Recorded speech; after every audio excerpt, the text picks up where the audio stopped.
Good morning, good afternoon, good evening, wherever you are in the world. I truly hope you're safe and sound. I'm Aaron David Miller, a senior fellow at the Carnegie Endowment for International Peace, and welcome to Carnegie Connects, a virtual series of conversations on issues of critical importance to America and to the world.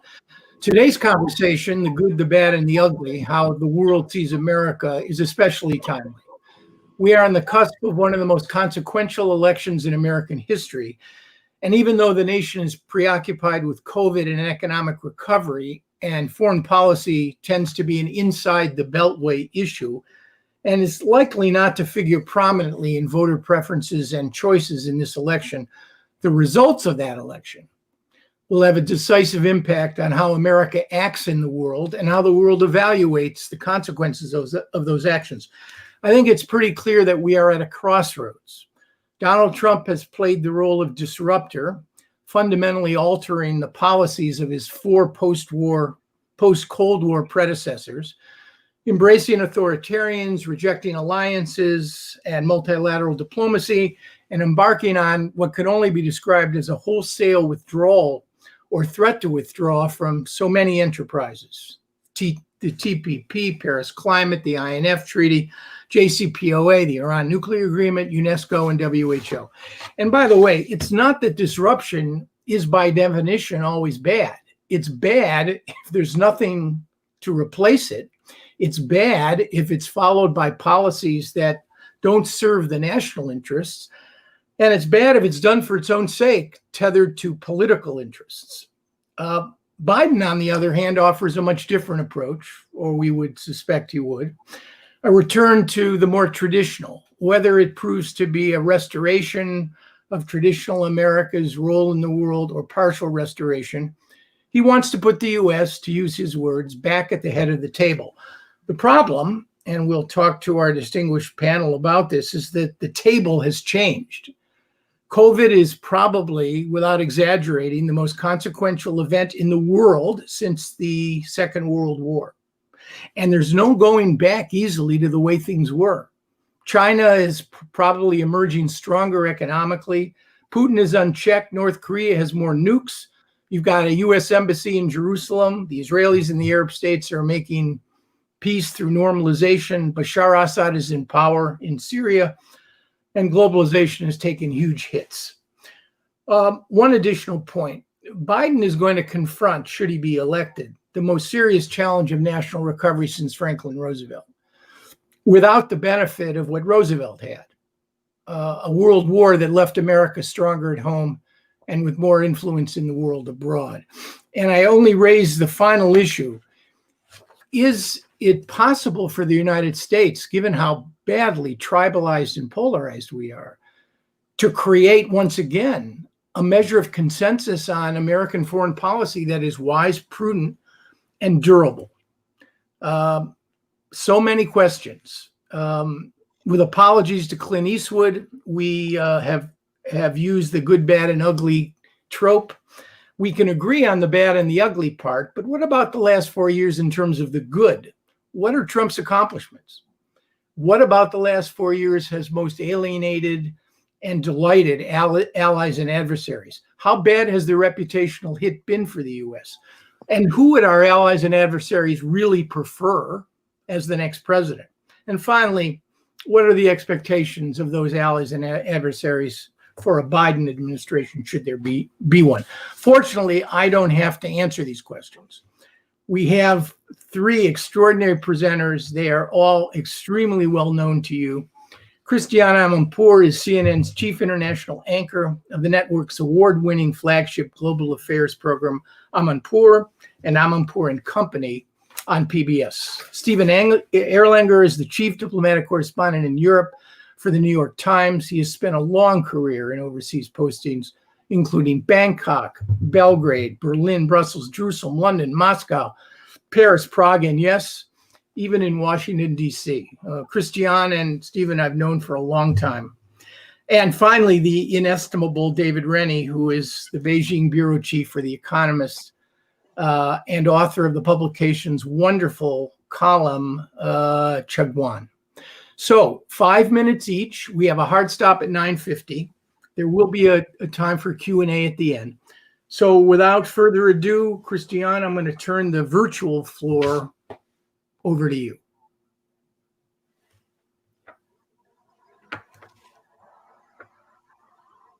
Somebody else, maybe you'll recognize it, but people are really being asked, how is that chaosy, disruptive thing working out for you? It doesn't look really good from this side, and both adversaries and allies are, clearly looking at what is going to happen to them, no matter who becomes the next president. I think that we wake up today, certainly I'm sitting in London, we see a rise and a dramatic surge in COVID cases, in filling hospitals. We see in France what's happened, a terrible terrorist attack that has left one woman beheaded in a church and 2 other people killed. People in many parts of the world right now, because of COVID, are, I think, seeking, certainly those who I interview, certainly according to the polls I see, seeking not chaos and disruption, but confidence and competence. Competence is the big word that suddenly has become, necessary. And they see that COVID is being mismanaged by so many countries around the world, but there are real standouts where it is being managed. We hear that the WHO chief says that this virus will not be defeated unless there is global coordination and cooperation. That's what the world expects from the United States. So we haven't had it. There is no coordinated plan to, have a coalition like they did with whether it was Ebola and before that, the financial crisis. That hasn't happened, and this is what we're faced with right now. You mentioned, Aaron, some of the major treaties and agreements that have been disrupted and thrown out of the window that most people in Europe, for sure, believed were correct. Whether it was the Iran nuclear deal that ratcheted down at least one set of pressures about nuclear breakout from Iran, whether it's the climate accord, which most in the rest of the world believe is a real, climate is a major electoral issue and a major issue for most of the world, whether it's, messing around with the NATO alliance, whether it's seeming to embrace authoritarian leaders at a time when autocracy and authoritarianism seems to be moving further and further into our Western democratic space. This is a big worry.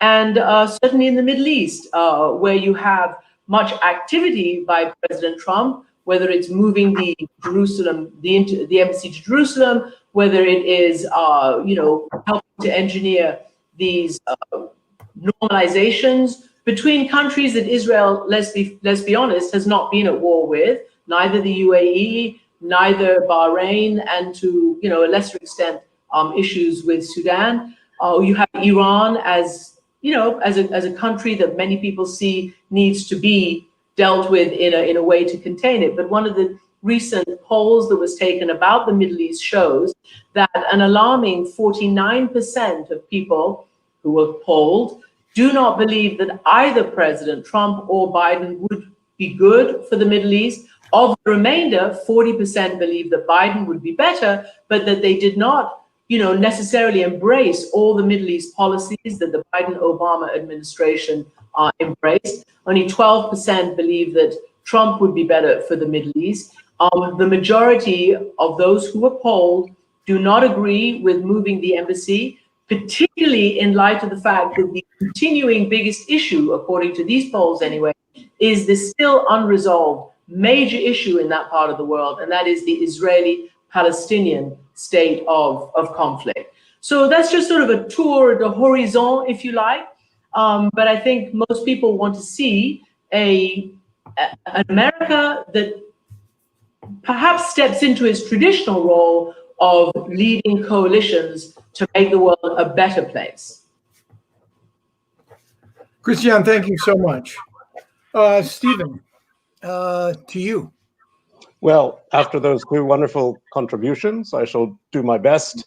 The problem, you're right, Aaron, Trump was a great disruptor. The problem is when the pieces fall down again, they never fall in the same place. The world has changed, and whatever Trump has done or not done, he hasn't had much effect on the rise of China, which David, I'm sure, will talk eloquently about. He hasn't COVID, there was a lot of patronizing of American performance on COVID by Europe, and now Europe is in a state of infection that's probably worse than the United States. So no government, I think, no democratic government will come out of this unharmed or unblamed, even though what they've all tried to do is balance economic growth versus health. It's not easy, and I don't think anyone has done terribly well in a liberal democratic society, except perhaps Japan, maybe South Korea. But Europeans look at Trump as a kind of nightmare, I have to say. I mean, Central Europeans, Poles, Balts very much appreciate that despite his complaining about NATO, Trump was the president that put more American troops and military effort into Europe, into NATO, particularly along the Russian border to enhance deterrence. So they're quite fond of Trump. I mean, his support of authoritarianism in Poland and Hungary is a separate case. But in terms of what he's actually done as opposed to what he's said, he's actually been good for NATO's deterrence, I think. But he has seen Europe as a competitor, as a rival. He believes the European Union somehow was set up to confront the United States, not to be an ally. And he has supported, Brexit, which is essentially a breaking up of the European Union. He has always asked the heads of France and Germany, when are you leaving the European Union? I think he's finally stopped asking that question. But it is his unpredictability, his basic distaste for what Europe does, for its trade and economic power, that has people very, very anxious. And at the same time, a Biden victory, as a friend said, would feel like a return to civilization. But despite the warm words that will ensue and the happy summit meetings, because after all, Biden is a kind of romantic transatlanticist, one that we haven't really had for decades, I think. Despite all that, there is this anxiety that American politics has become so polarized, that foreign policy has become polarized, and that American foreign policy has lost its consistency, and that Biden, who will be 78 if he becomes president, would probably only be a one-term president, and a Republican might very easily win again, who shares some of the same views as President Trump. So there will be contingency constantly and a kind of wariness.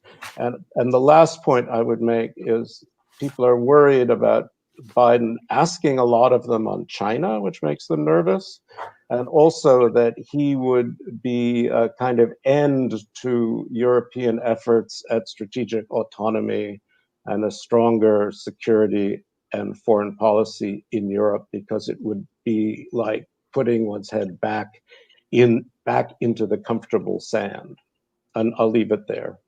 The point you raised, Steve, about whether Trump is a headline or a trend line is a fascinating one, at least from the European perspective, that you could easily end up with maybe a moderated version of Donald Trump. And a more coherent one.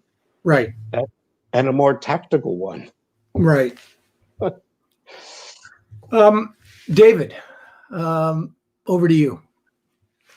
So I'm talking to you from Beijing, where I've been for the last 2.5 years. But to sort of set this in a bit of context, immediately before that, I was 6 years in Washington as bureau chief. And before that, I was in Europe covering the European Union. And so before I get to China, I'd like to just sort of look at why I think this election, even if Joe Biden wins, isn't going to be like that elation that we saw in Europe in 2008 when Barack Obama was elected. Barack Obama for the West, for Europe, certainly, even here in Asia, even a bit in China, represented a reset. And a reset from what?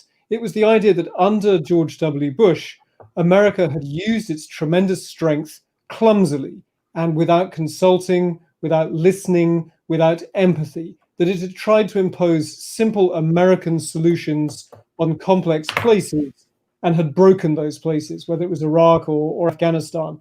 And so Obama offered what? I think we may have lost David. Oh, There, can you hear me? we can. Continue, Yes. please. So Obama offered a reset because he was a global citizen, he was empathetic, he was going to consult. Why is this election not going to be the same? Because the problem with this America, the Donald Trump America, is not that it's a strong country imposing simple solutions like democracy and breaking places. The problem that the world has with Donald Trump is that he seems to have revealed ways in which America itself domestically is a broken country. That's the lesson that people here in China draw from America's performance with COVID, is that America is that individualism that they know about America is actually a selfishness that takes America to the point of refusing to wear face masks, refusing to believe science, that it's a broken country. And so even if Joe Biden is elected president, I think, for Europeans, Aaron is absolutely right. I think there'll be a fear that he's going to call their bluff and say, well, you've complained about the lack of coalitions and multilateral alliances to do things like confront China. Well, great, let's do some stuff to confront China. There'll be a sense of accountability, I think, in Europe, that Donald Trump has paid at least part of the price for his mismanagement of COVID and everything else that Europeans hate so much. But Stephen is absolutely right. I'm sure that the rest of the world can't help but think that maybe in 4 years' time, the 40% of Americans, the 40-something% of Americans who have never lost faith with Donald Trump to the kind of disbelief of much of the rest of the world, that they won't have gone away, that this is still a tremendously divided America, almost kind of 50-50, and they can't be wished away. It's not just Donald Trump, it's what he represents. It's Trump's America and Trump's Americans. And then finally, how is this viewed in China? Well, clearly, the Chinese Communist Party is not interested in telling a story about accountability at the ballot box to its own people. So the propaganda here is all about chaos and money and corruption and the fact that voting, that democracy is basically a kind of cynical lie, that it's a game in which the powerful and the rich sort of ignore the real interests of the ordinary people and pursue their own selfish interests. So the lesson from the message from the propaganda machine is it doesn't really matter who wins because voting changes nothing. It's still the same oligarchy. And what's more, the individualism and the individual rights and the claims of kind of elected legitimacy that America uses to criticize countries like China, those have been left incredibly exposed by COVID. That COVID is not just a public health disaster, it's a failure for democracy. And as China tells it, it's a success for a one-party system that shows that it's in fact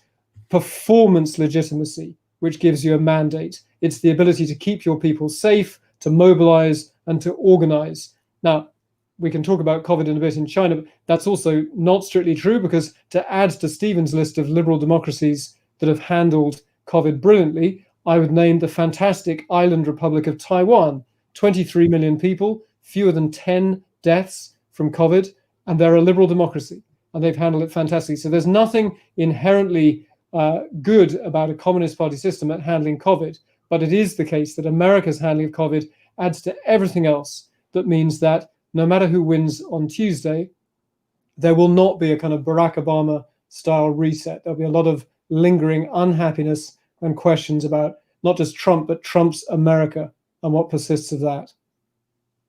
Fascinating. The folks who study why certain authoritarian polities and democratic polities did better than others in COVID argue that there are two or three factors.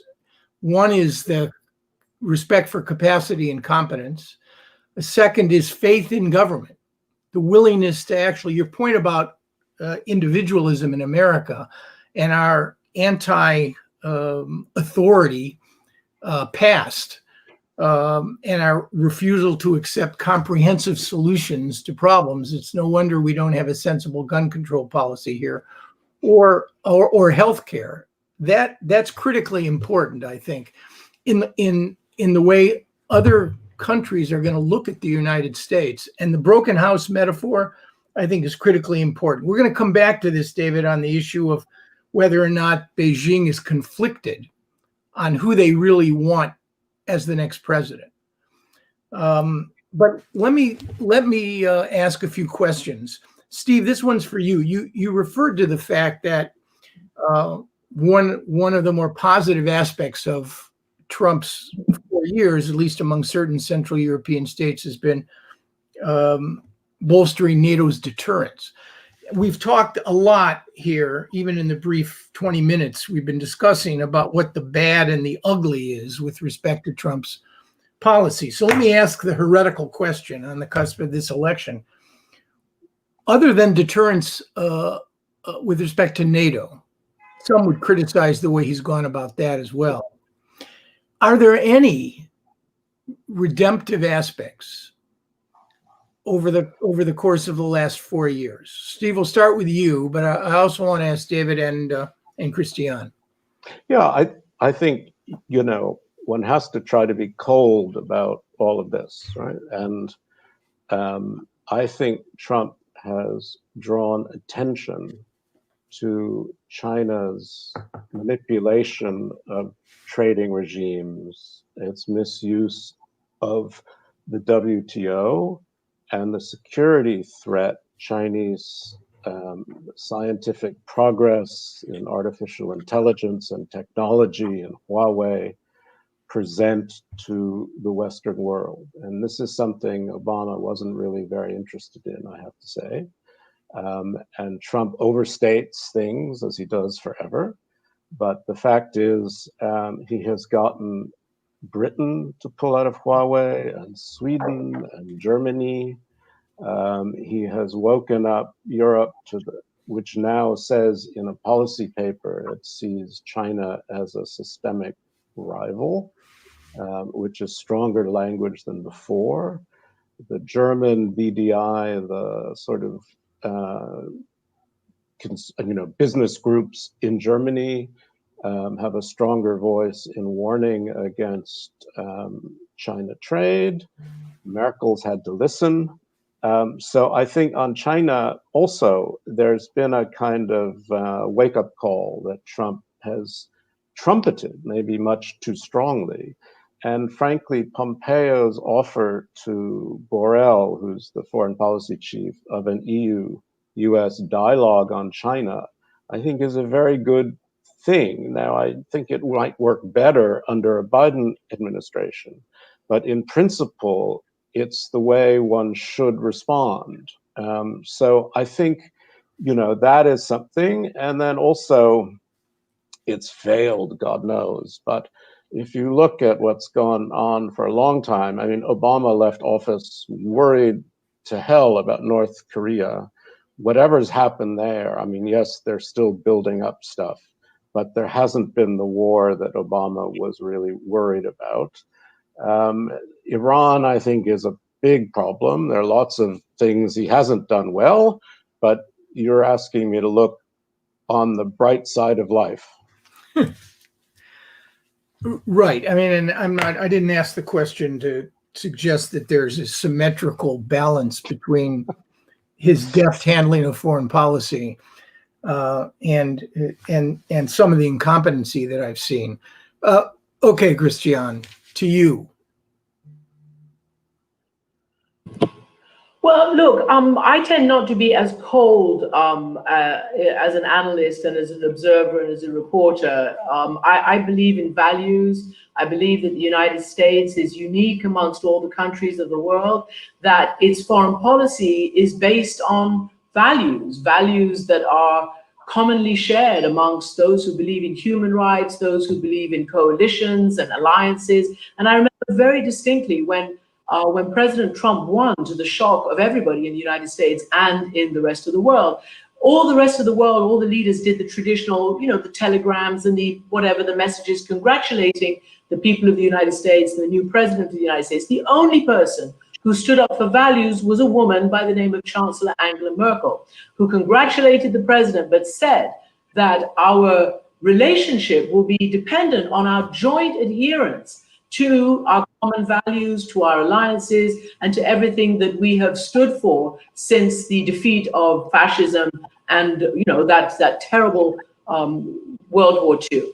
And I thought that was very brave. I thought it was very, very brave that she stood up for what we expect from the United States. We foreigners, I'm a foreigner, expect to believe in what America sells around the world, which is its unique set of values. And I think those have had a very, very, very, they've suffered over the last 4 years for sure. And I think that, I also believe that, Germany is concerned. Yes, maybe Trump has put some troops near the Russian border, but he's pulled 12,000 out of Germany. What does that say to Europe when they look at the United States coming up? I think that, President Obama said it better than I can, but it was written about in the Washington Post that, President Trump is going around on his rallies saying, Kim Jong-un wants me to win, President Xi wants me to win, President Putin wants me to win. And Obama said, well, yeah, but that's nothing to brag about because you've pretty much given them just about everything they want over the last 4 years. Right. And is that strategically sound? Is it morally sound?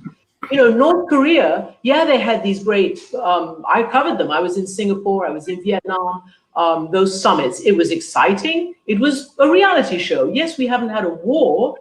Were we ever going to have a war? But we also haven't had a retraction of North Korea's scary nuclear buildup. In fact, we've had the opposite. It's building up and building up and building up. So look, I think that I remember during the height of the unpopularity of the George W. Bush administration, Iraq war, when the world really did not like the United States because of the Iraq war. And now you're seeing, certainly polls have shown, that the United States is as unpopular around the world as it was at the height of the unpopularity during the 2000s. We saw that it bounced back after the election of Barack Obama. Perhaps it can bounce back again, but I do agree with you that the landscape has changed, that nobody quite knows whether America will still want to be or be able to be a force for effective governance and coalition building and keeping the world on a basic even keel. The world has changed. I think people are asking right now, be able to go back to that kind of trust in America, certainly America's allies. Will our adversaries know exactly, where the red lines are? Is America still the country to be counted on? Right. We're gonna get to that question. David, so just to follow up before we move on, what has Trump gotten right about China, or from your perspective, any of the issues in Asia? So I'd like to half agree with Stephen's point that there was stuff about the Obama China policy that it's helpful to do the opposite. So there's been a tremendous debate. A lot of people will have read pieces about, was it naive to try and engage with China? Did we imagine that China was going to become a sort of Jeffersonian democracy if we traded with it? I think some of that debate is a bit overblown. I think it implies that there was a choice. I mean, frankly, if China was willing to engage as it grew so fast, of course we were going to engage. So I don't actually focus on the word engagement when I look back at what was wrong with the Obama era China policy. The word that I keep coming back to, and unfortunately it did attach quite often to things that then Vice President Biden said about China, is complacency.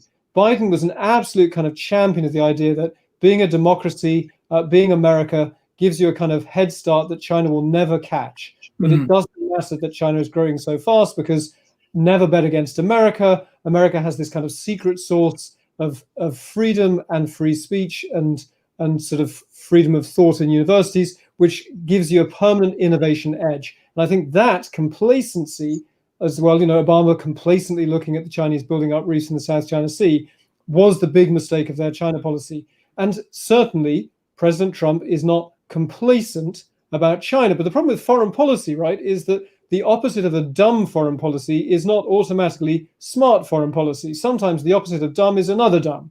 And there, I think we need to be really careful about breaking the Trump administration's China policy apart from the president's China policy. One of the things that makes it so hard and has made it really hard for Beijing to read this 4 years of the Trump first term is that there's such a gap between the agenda of the genuine hawks who really do want to become at least, if not decoupled from China, to stop assisting China's rise. And they're in the National Security Council, they're in the Pentagon, they're at the top of the State Department around Mike Pompeo, genuine anti-China hawks who have a principled problem with the way that China conducts globalization, with the way that China conducts its policies towards places like Taiwan, the way that it's locking up, 1 million Uyghurs in Xinjiang, the crushing of freedoms in Hong Kong. There are real hawks in the Trump administration who want to confront that. The problem is that President Trump's agenda only sometimes overlaps with theirs. And he has, over the last 4 years, unleashed the hawks as a kind of tactical negotiating move to set the Chinese back on their heels. But the Chinese worked out eventually that the deal that they could do with Donald Trump would not involve changing their ways or really an argument about principles at all. That basically Donald Trump sees the world like a real estate tycoon. The American economy is a valuable piece of real estate. Foreigners should pay rent to access it. And in his view, his predecessors had not charged a high enough rent. So he was having a rent review and China was going to pay more. And then, frankly, Donald Trump as an individual didn't care so much about Hong Kong or Xinjiang or Taiwan. So that has made his policy extraordinarily aggressive, unprecedentedly aggressive, but also unprecedentedly incoherent. Very briefly, finally, is there any good to that incoherence and that aggression? Well, it's a pretty bleak form of good, but it has forced China, by provoking China and poking China, the dragon has basically growled and spat fire. And China's incredibly aggressive behavior towards America's allies over the last 18 months, because China doesn't want to directly confront America just yet. America is still too strong for that. You look at their treatment of Australia, Canada, Britain, Sweden, the European Union, South Korea, the list goes on. And their crime is to be America's lieutenants, America's deputy sheriffs. And like a kind of mafia boss, which is Xi Jinping's view of the world, and unfortunately maybe somewhat Donald Trump's view of the world, Yeah. if you want to go after the rival godfather, you go and you break the knees of their underbosses to send a message. So Donald Trump has at least forced Xi Jinping to reveal that all that happy talk about a harmonious future and win-win solutions, at the end of the day, he's going to break your knees if you don't want to do what he says. Yeah. Fascinating. All right. So let's move on to the question, not of voter preferences with respect to Trump or Biden, but allies and adversary preferences. So I'd like each of you to, you have discretion here, pick your favorite ally and adversary and tell me who you think the particular country prefers. I mean, I could ask specific questions of each of you, but we'll see how this goes. So, Stephen, let's start with you. Pick an ally and adversary. Who do they want to win? Well, and why? Germany, which I think remains the most important country in Europe, even if it is self-limiting to a sort of ludicrous degree, right, is desperate for a Biden win. I mean, Angela Merkel was never Trump's kind of girl, right?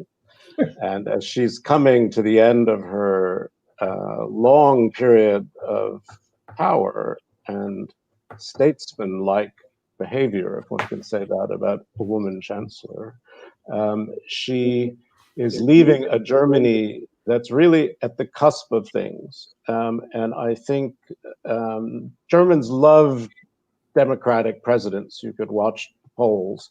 So they're very eager for Biden.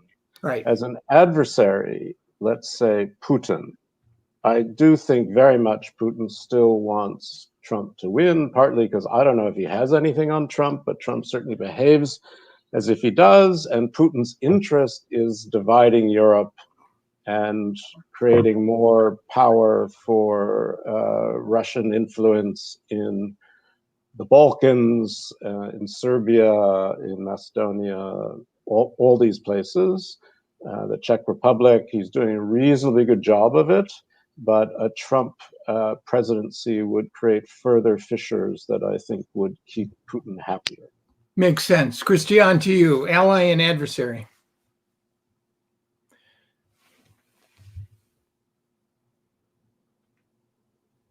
Have we lost you? There you go. Sorry. I guess ally, I would consider Benjamin Netanyahu in Israel, and also MBS, as he's known in Saudi Arabia. They would have obvious reasons to want President Trump to be reelected. I think, though, that one has to really ask, what has actually happened in that region? It might have satisfied both countries, certainly, this administration's interaction with them, and most particularly around the coalescing issue of building up an anti-Iran bulwark, so to speak, in that part of the world. But what has it actually done? President Trump giving pretty much everything to Benjamin Netanyahu in terms of a peace accord, deal, settlement, which hasn't gone anywhere. What does it actually mean for Israel not to have an American leader who actually can try to keep pushing an equitable two-state solution? What does it mean to Israel? Because it may be negative in the end for Israel, its demographics, its democratic, status. I think also that we should really ask ourselves a very serious question. It's both in terms of fossil fuel, I was going to use a qualifier, but fossil fuel adoration and authoritarian and strategic, direction. The United States keeps bolstering and propping up the Saudi regime. Now, is it possible, seriously, in the world that we live in now, that you can have an unfettered, unconditional relationship with Saudi Arabia that has shown itself even now in the guise of a so-called reformer, Prince Mohammed bin Salman, to have no qualms? And the CIA has said that they believe that he ordered not just the murder, but the dismemberment of a human being who was our colleague, who was an American resident, and who was working for the Washington Post, all because he wanted to encourage that country towards reform, which MBS says he wants. And while he's still putting political adversaries, he's still putting women's rights activists in jail. Does that make sense? So they might want President Trump to win again, but maybe all American leaders now have to decide how they act towards that part of the region. Then I would say, as an adversary, clearly Iran. Iran has been the target, I think, more than any other country, of President Trump's direct action and certainly his wrath. So far, over 4 years, you've had breaking out of the Iran nuclear deal by the United States, and you've had maximum pressure sanctions. Well, if the aim was to topple the Iranian regime, which they say it is, even though they say it isn't, it hasn't happened. And it hasn't happened for 40 years. The Iranian Islamic Republic is 40 years old. So what does that mean? And they have kept their powder dry, as you know. You've seen many articles, and Aaron, you know this better than I do. They have sat on their hands and have tried to do everything possible not to provoke the United States at this moment, leading up to the election, so there's not to give any excuse for any action against them. But clearly that's a massive, massive country where American policy needs to figure out how to deal with it. And so far, the same old action of maximum pressure has simply not worked for 40 years. Right.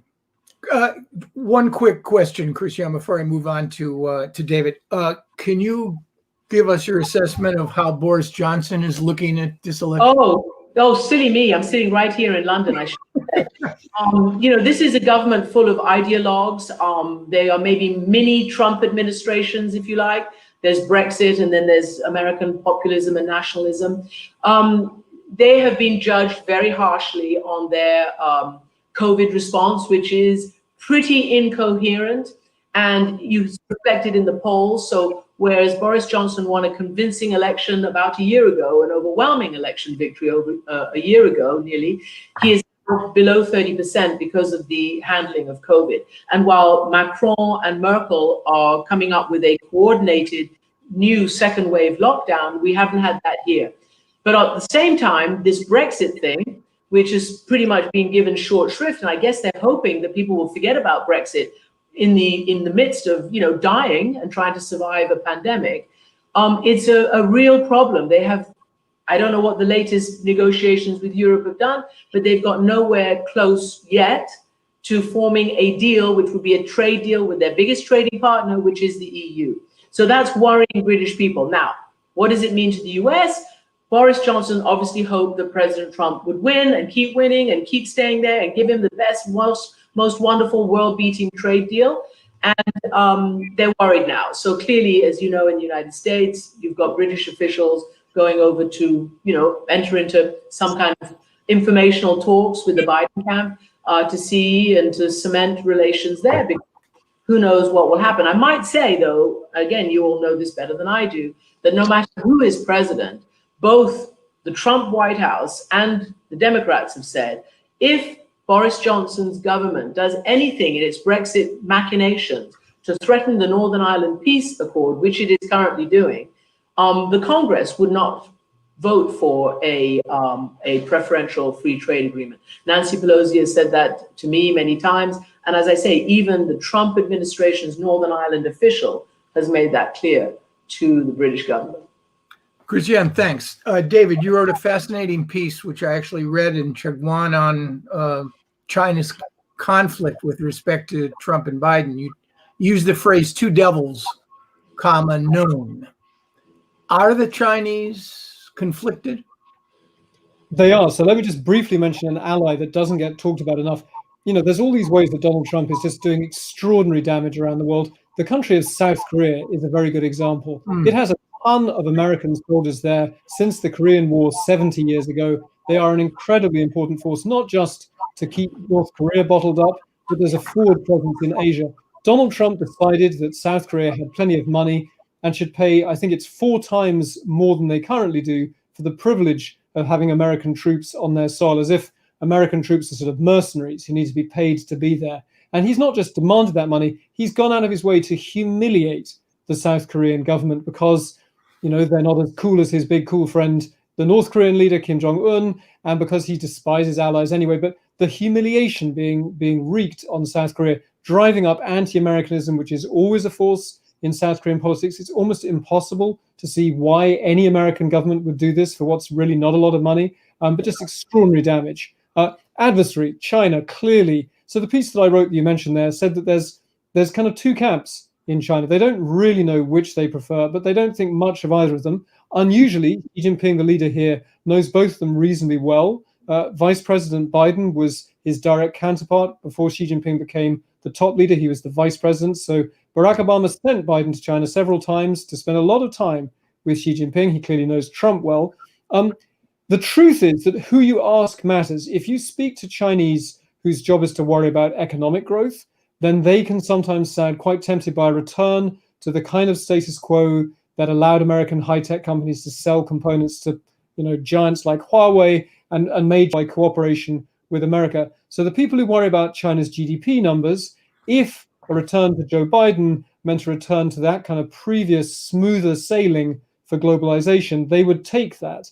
If you talk to people whose job is to worry about national security, the darker side of the Chinese machine, I have heard people like that say, frankly, 4 more years of Trump would be just great because he's destroying alliances, not just in Asia, but in NATO, around the world. And frankly, if he wants to destroy America for 4 more years, why would China get in the way? The final thing is that America is fundamentally, China is so cynical about America, particularly now, and is so convinced that America is bent on containing China's rise, that America is a sulking, declining hegemon that doesn't want to share the top table. So they're convincing themselves and certainly telling their public that ultimately it doesn't really matter who is American president, because America has shown its hand, that America is an arrogant, declining, aging, selfish ex-hegemon that doesn't want to share the top table. And so China's only task is to struggle and fight. And it's almost like a timing issue. If you think you can squeeze a few more years of technology transfers and foreign direct investment out of America, then you might want to buy some time with Biden. If you think it's time to have the fight now, like the real hardliners maybe do, then bring on Trump and let him weaken the West a little bit more. Thank you. We have a few more minutes left. I want to ask a question on behalf of Sarah, who is asked. I'll ask Steve to answer this one because I know time is short. It's a really good question. How you're all foreign correspondents during the course of your careers. How do you interpret the increasingly hostile attacks by the Trump administration on the media and on the press? The longer term implications of that, damaging and dangerous. But can any of you, Stephen, in the beginning, offer a comment or two on that? Yes, I find it deeply depressing. I mean, I have a little button that says enemy of the people that I used to wear around because Trump called us the enemy of the people. I don't find it very funny anymore, I have to say. I mean, Trump has used us, particularly my newspaper, which he actually loves and which he grew up with. I mean, we're the puppets in his puppet show, right? I mean, he does his rallies, he does his demagoguery. We are the, fake, nothing we do can be believed. So everything we do that harms him is obviously fake. Even the other day, he said the polls are all fake, that the real polls, which are the ones in his own head, right, have him going way ahead. I think he's done a lot. There always has mistrust of the media, just to be brief. I mean, clearly, that's always true. But the way, if you combine Trump's attacks on the mainstream media with Facebook's eating and destroying local media, you have a very difficult and dangerous situation, I think, going forward. I'll stop there. Yeah. Anybody else briefly? Yeah. I mean, I would add to that, in all the places that I've covered, in all the wars and the authoritarian parts of the world, I mean, this is just fabulous fodder for all of those people who have no respect and no desire to know anything about the truth or what's real. All these leaders who want to tell their people lies and keep them in the dark and wreak havoc politically or otherwise on them have now inspiration from the home of the free and the land of the brave and the land of the First Amendment. This is one of the most troubling developments, and you can see it all over, even in Europe, on the eastern part of Europe. We've talked about Hungary and other places. Every day, people out there, in terms of leaders and those who have no respect for a free or independent press, raise the issue of fake news. We know what fake news means, right? It means it's stuff that I don't like you saying about me. Okay, so park it, and we need to carry on being who we are and fulfilling our mission. Certainly in the United States, we call ourselves the fourth estate. That implies a certain responsibility, a certain weight in the pillars of civil society.